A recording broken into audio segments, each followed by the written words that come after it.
Parte 2, Capítulo 12. Winston olhou em torno do quartinho surrado que ficava em cima da loja do Sr. Sherrington.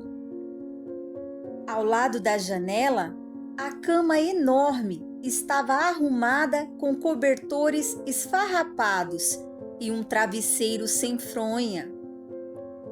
O relógio antigo, com mostrador de 12 horas, tic-taqueava sobre a borda da lareira.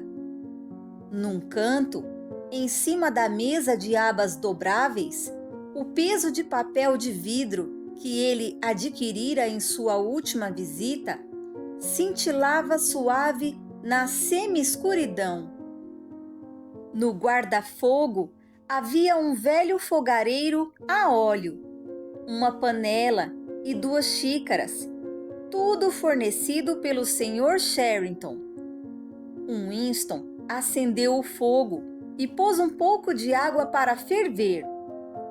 Ele trouxera consigo um envelope cheio de café Vitória e algumas pastilhas de sacarina. Os ponteiros do relógio marcavam 7h20 e eram realmente 19h20. Ela chegaria às 19h30. Loucura, loucura! O seu coração parecia repetir.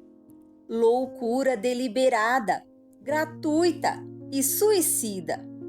De todos os crimes que um membro do partido podia cometer, aquele era o mais difícil de ocultar. A ideia, a princípio, lhe surgira na mente sob a forma de uma visão do peso de vidro refletido na superfície da mesa de abas dobráveis. Como previra, o Sr. Sherrington não apresentou dificuldade alguma para alugar o quarto. Ficou bem satisfeito com o dinheirinho extra que haveria de ganhar. Tampouco se mostrou escandalizado ou desrespeitoso quando ficou claro que Winston pretendia usar o quarto para encontros amorosos. Em vez disso, o seu olhar se perdeu na meia distância e ele se pôs a falar de generalidades, com um ar tão delicado que dava a impressão de ter se tornado parcialmente invisível. A privacidade, disse, era mesmo uma coisa muito valiosa. Todo o mundo desejava ter um local em que pudesse estar a sós de tempos em tempos. E quando alguém encontrava um local desses, não era senão um gesto de cordialidade que aqueles que soubessem da questão aguardassem para si mesmos.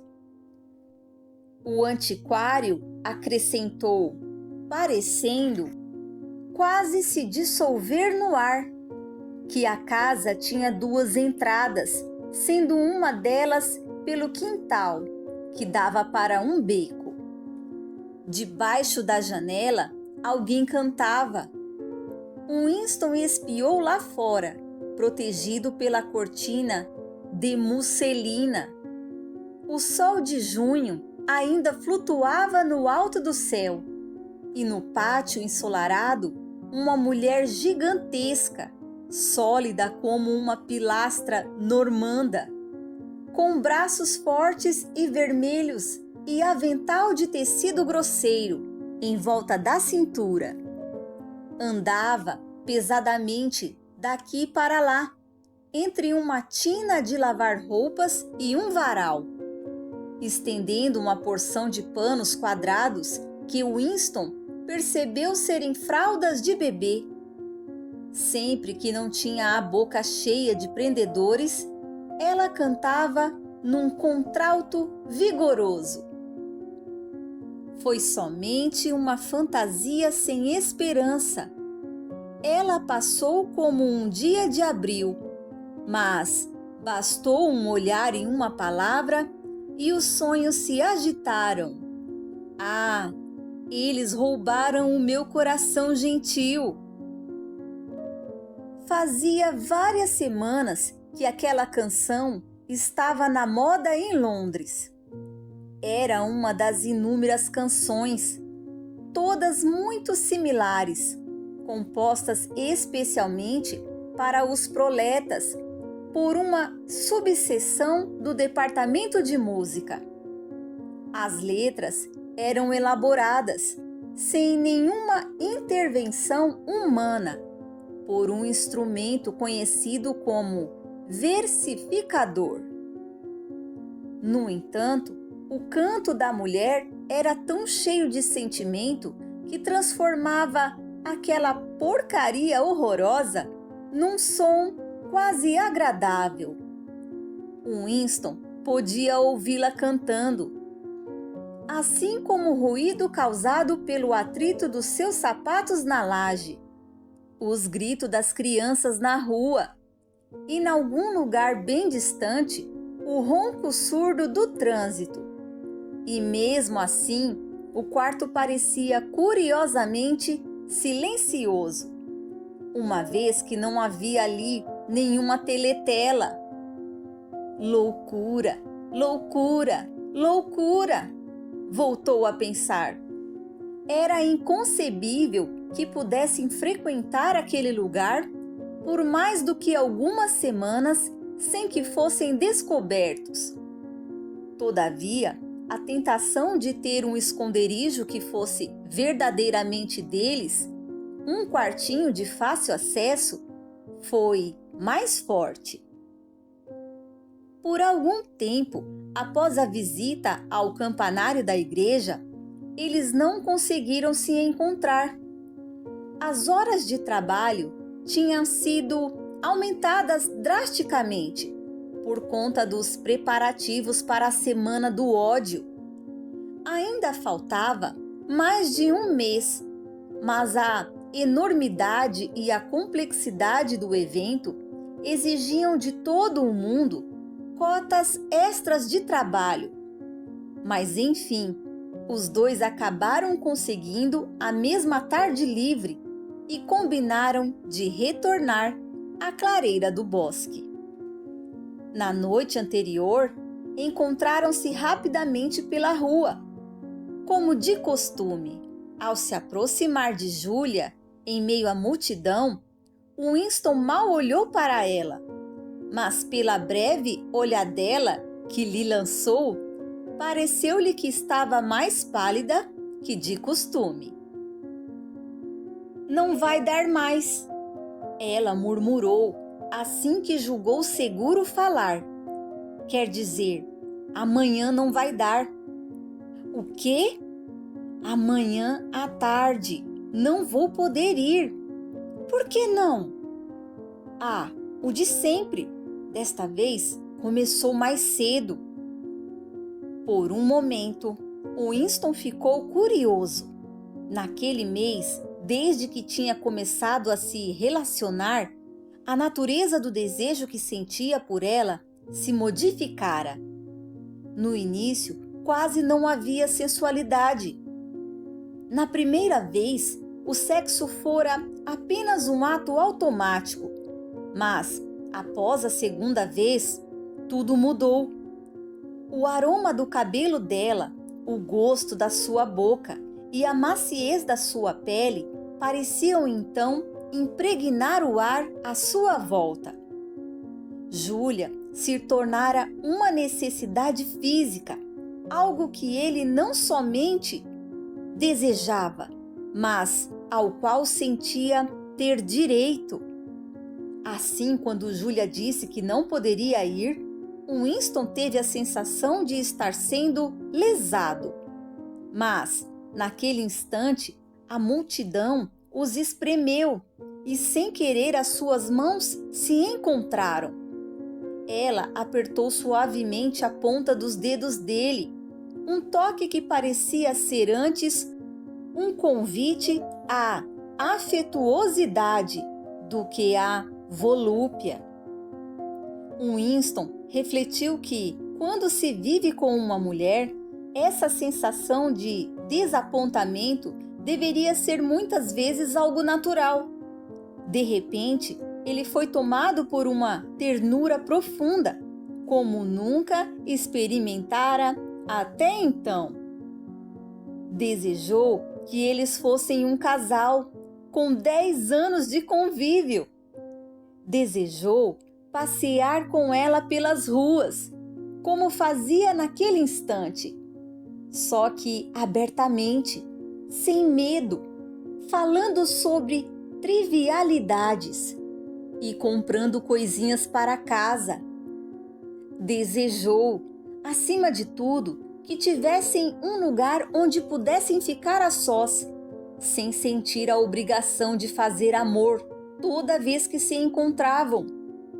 Não foi precisamente naquele momento, mas no dia seguinte, que lhe surgiu a ideia de alugar o quarto do Sr. Cheriton.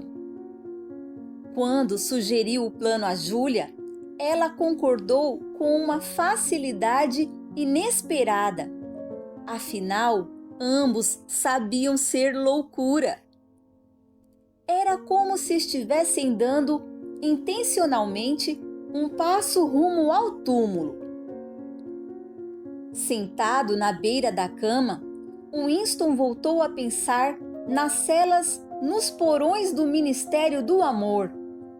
Era curioso como aquele horror predestinado se afastava da consciência da pessoa e depois voltava. Um horror localizado ali, em algum ponto futuro, que antecedia a morte com a mesma certeza com que o 99 antecedia o 100. Um destino que não era possível evitar, muito embora talvez fosse possível atrasar. Entretanto, em vez disso, a pessoa volta e meia decidia abreviá-lo através de um ato perfeitamente consciente e intencional. Naquele momento, passos apressados soaram na escada. Júlia irrompeu no quarto. Trazia uma sacola de ferramentas de lona marrom rústica, como a que por vezes ele a vira carregando de um lado para o outro no ministério. Winston tentou abraçá-la, mas Júlia se desvencilhou dele com certa ansiedade, em parte porque ainda segurava a sacola. Só um segundo, Winston. Quero que veja o que tenho aqui comigo. Você trouxe aquela porcaria de café Vitória? Imaginei que sim. Pode jogar fora. Não vamos mais precisar dele. Olha só isso aqui. Júlia se ajoelhou, abriu a sacola e retirou algumas chaves inglesas e uma chave de fenda que ocupavam a parte superior. Por debaixo havia vários pacotes de papel. O primeiro embrulho que entregou ao Winston pareceu a ele, pelo tato, ter uma consistência estranha, porém vagamente familiar. Estava cheio de uma substância pesada, parecia ser areia, e cedia onde a pessoa o tocasse. Ora, isto não é açúcar? Perguntou ele. Açúcar de verdade, nada de sacarina. Açúcar! E aqui temos um belo pão. Pão mesmo, pão decente, não aquela coisa horrorosa que nos acostumamos a comer. E um vidro de geleia. E aqui, uma lata de leite. Mas veja só isso, é disto que mais me orgulho. Tive de embrulhar num pano, porque... Mas não era preciso explicar por que embrulhara. O aroma já preenchia todo o quarto. um cheiro forte e pronunciado, que parecia a Winston uma emanação direta dos primeiros anos da sua infância, mas que de vez em quando ainda podia jurar que sentia. Atravessando o corredor antes de uma porta ser batida ou se espalhando misteriosamente numa rua cheia de gente, algo que num instante era inalado e no momento seguinte desvanecia, como se nunca houvesse existido. É café, ele murmurou. Café de verdade. Sim, café do partido interno. Aqui tem 1 quilo inteiro. Como arranjou tudo isso? É tudo para o partido interno. Não há nada que aqueles porcos não tenham. Absolutamente nada. Mas, naturalmente, os garçons e as empregadas acabam passando a mão numa coisa ou outra. E, veja só, também consegui um pacotinho de chá. O Winston também se ajoelhou ao lado dela, rasgou uma pontinha do pacote. É chá de verdade, não são folhas de amora. Tem aparecido muito chá ultimamente. Eles conquistaram a Índia, ou algo assim, disse ela sem dar muita importância. Mas, escuta, querido, quero que fique de costas para mim por uns 3 minutinhos. Vá se sentar ali no outro canto da cama. Não fique tão perto da janela e não olhe enquanto eu não mandar se virar. O Winston ficou observando distraído através da cortina de musselina. Lá no pátio, a mulher de braços vermelhos continuava a marchar de um lado para o outro, entre a tina e o varal. Tirou mais 2 pregadores de roupa da boca e seguiu cantarolando, com um profundo sentimento na voz. Eles dizem que o tempo cura todas as coisas.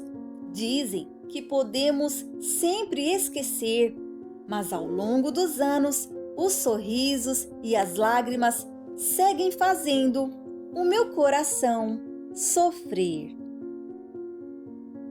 Ela sabia de cor todos os versos daquela canção melosa, ao que parecia.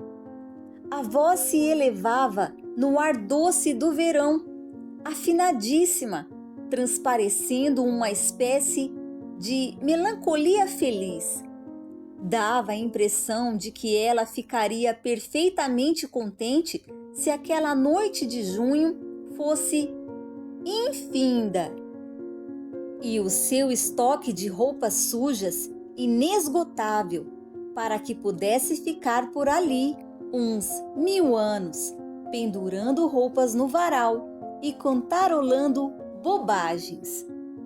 O Winston achou curioso o fato de jamais ter ouvido um membro do partido cantar sozinho, de maneira espontânea. Sem dúvida, seria uma atitude pouco ortodoxa, uma excentricidade perigosa, como falar sozinho. Mas talvez as pessoas só achassem um tema para cantar quando estavam perto de passar fome. Já pode se virar, querido. Ele se virou e levou quase 1 segundo para reconhecê-la. Certamente imaginava que ela estaria nua, mas não estava. A sua transformação fora muito mais surpreendente que isso. Júlia se maquiara. Devia ter ido a uma loja dos bairros proletas e comprado um estojo completo de maquiagem. Os seus lábios estavam bem vermelhos, as suas bochechas rosadas, o seu nariz empoado. Havia até algo aplicado suavemente em torno dos olhos, fazendo com que ficassem mais brilhantes. Na verdade, o trabalho não fora tão cuidadoso, mas os padrões de Winston, nesse quesito, tampouco eram tão elevados. Ele jamais sequer imaginara uma mulher do partido com o rosto devidamente maquiado. A melhora na aparência de Júlia era digna de nota. Com algumas pinceladas de maquiagem nos lugares certos, ela ficara não somente mais bonita, como muito, muito mais feminina. O cabelo curto e o macacão masculino somente realçavam mais o efeito. Quando Winston a abraçou, uma onda de violetas sintéticas inundou as suas narinas. Ele se lembrou da semi-escuridão de uma cozinha do subsolo e da boca cavernosa de uma mulher. Era exatamente o mesmo perfume, mas naquele momento isso não tinha a menor importância. E perfumada! Sim, querido, perfumada! E sabe o que eu vou trazer da próxima vez? Vou arranjar um vestido de verdade, em algum canto, e usá-lo no lugar dessa maldita calça. E meias de seda, e sapatos de salto alto. Neste nosso quarto, eu serei mulher, e não uma camarada do partido. Jogaram as roupas para o lado e subiram na imensa cama de mogno. Era a primeira vez que Winston ficava completamente nu na presença dela. Até então, tivera muita vergonha do corpo pálido e magro, das varizes saltadas nas batatas das pernas e da mancha desbotada acima de um tornozelo. Não havia lençóis. O cobertor sobre o qual estavam deitados era surrado e liso, e as dimensões da cama, assim como a sua elasticidade, deixaram ambos abismados. Deve estar cheio de percevejos, mas quem se importa? Júlia sorriu. Não havia mais cama de casal em lugar nenhum, só mesmo nas casas dos proletas. Winston se lembrava de ter dormido algumas vezes numa cama de casal durante a infância, mas Júlia, até onde podia rememorar, jamais se deitara em uma. Pouco depois, eles adormeceram. Quando Winston acordou, os ponteiros do relógio marcavam quase 9 da noite. Não se mexeu do lugar, porque Júlia estava dormindo com a cabeça apoiada em seu braço. A maior parte da maquiagem tinha se espalhado entre as faces dele e o travesseiro. Porém, uma mancha de ruge ainda restava, realçando a beleza do rosto dela. Um raio dourado do sol poente atravessava os pés da cama e iluminava a lareira, onde fervia uma panela com água. No pátio lá fora, a mulher havia encerrado a cantoria. Porém, se ouviam alguns gritos bem distantes de crianças brincando na rua. Winston permaneceu parado, refletindo se no passado algo como aquilo fora corriqueiro, comum. Júlia despertou, esfregou os olhos e apoiou-se no cotovelo para poder olhar o fogareiro. Já evaporou metade dessa água, disse ela. Vou me levantar e logo faço um café para nós. Ainda temos 1 hora. Quando é que as luzes no seu prédio são apagadas? Às 11h30. Na minha hospedaria é às 11. Mas a gente tem que chegar antes disso, porque... Ei, chispa daí, bicho nojento! Júlia se curvou de repente na cama, pegou um sapato no chão e atirou num dos cantos do quarto, com um movimento brusco, vigoroso, como se fosse um menino. Era o mesmo movimento que Winston a vira fazer ao jogar o dicionário de Goldenstein naquela manhã, durante os 2 minutos de ódio. Que foi isso? Ele perguntou surpreendido. Um rato! Eu vi quando ele pôs o focinho asqueroso para fora daquele buraco ali no rodapé. Está vendo? Ao menos dei um belo susto nele. Ratos! Murmurou Winston. No nosso quarto? Eles estão em todo canto, comentou Júlia, sem dar a maior importância ao assunto e voltando a se deitar. Já apareceram até na cozinha da pensão. Alguns bairros de Londres estão infestados. Sabia que eles atacam as crianças? Atacam mesmo. Há ruas em que as mães não se arriscam a deixar os seus bebês sozinhos, nem por 2 minutos. São uns ratões grandões, marrons, e esses que atacam. E o pior é que eles sempre... Chega! Winston implorou, cerrando os olhos com força. Querido, nossa, você está branco feito uma vela. Está se sentindo mal? Tem nojo de ratos? Um rato é o pior dos horrores deste mundo. Júlia se aproximou e se enroscou toda nele, como que quem querendo tranquilizá-lo através do calor do seu corpo. Winston não abriu os olhos de imediato. Por alguns momentos tivera a sensação de retornar a um pesadelo que se repetia na sua vida de forma cíclica. Era sempre mais ou menos a mesma coisa.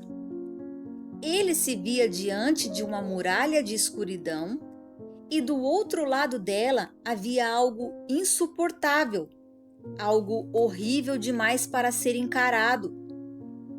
No sonho, o seu sentimento mais profundo era sempre o do auto-engano, porque lá no fundo ele sabia muito bem o que estava do outro lado da muralha. Se fizesse um esforço mortal, como o de arrancar um pedaço do próprio cérebro, poderia trazer aquele mistério à luz. No entanto, sempre acordava sem descobrir o que era, mas tinha alguma espécie de relação com o que Júlia dizia quando ele a interrompeu. Desculpa, querida, não foi nada. É que eu não gosto de ratos, só isso. Não se preocupe, amor. Não vou deixar que esses bichões nojentos entrem aqui. Taparei o buraco com um pedaço de pano antes de irmos embora. E quando voltarmos, trarei um pouco de argamassa para deixar tudo bem fechado. O momento escuro de pânico já estava quase esquecido. Sentindo-se um pouco envergonhado de si mesmo, Winston se sentou recostado na cabeceira da cama. Júlia se levantou, vestiu seu macacão e fez o café. O cheiro que emergia da panela era tão forte e estimulante que eles correram para fechar a janela, com medo de que alguém lá fora o sentisse e pudesse suspeitar de algo.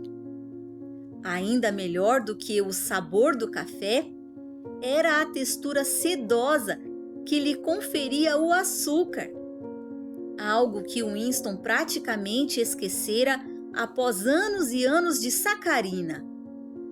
Com uma mão no bolso e uma fatia de pão com geleia na outra, Júlia perambulou pelo quarto, olhando com certa indiferença para a estante de livros, analisando qual seria a melhor forma de consertar a mesa de abas dobráveis, deixando-se cair na poltrona surrada para ver se era confortável, observando o absurdo relógio de 12 horas com uma espécie de deboche tolerante.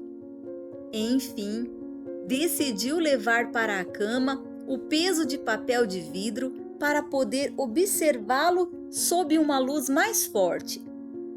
Winston o tomou das suas mãos, fascinado como sempre pelo aspecto delicado do vidro, com as bolinhas internas que lembravam gotas de chuva. Você sabe para que diabos isso serve? Júlia indagou. Acho que não serve para nada.